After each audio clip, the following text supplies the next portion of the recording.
Bashkia e Shkodër është sot me gjithë punojësit e saj e angazhuar në një aksion masiv për pastrimin e gjithë sipërfaqes të rërës në plazhin e Velipojës. Me përgjegjësi të kryetarit të bashkisë, zotit Benedit Beci, sot gjithë strukturat po angazhohen me mjetet e tyre për të ndryshuar gjendjen e pastërtisë në plazhin e Velipojës.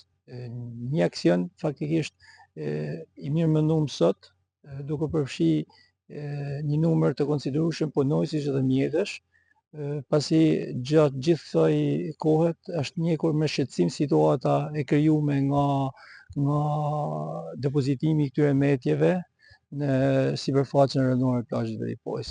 Aksioni do të vijojë në ditët në vijim deri në pastrimin total të gjithë sipërfaqes rënore të plazhit të Velipojës.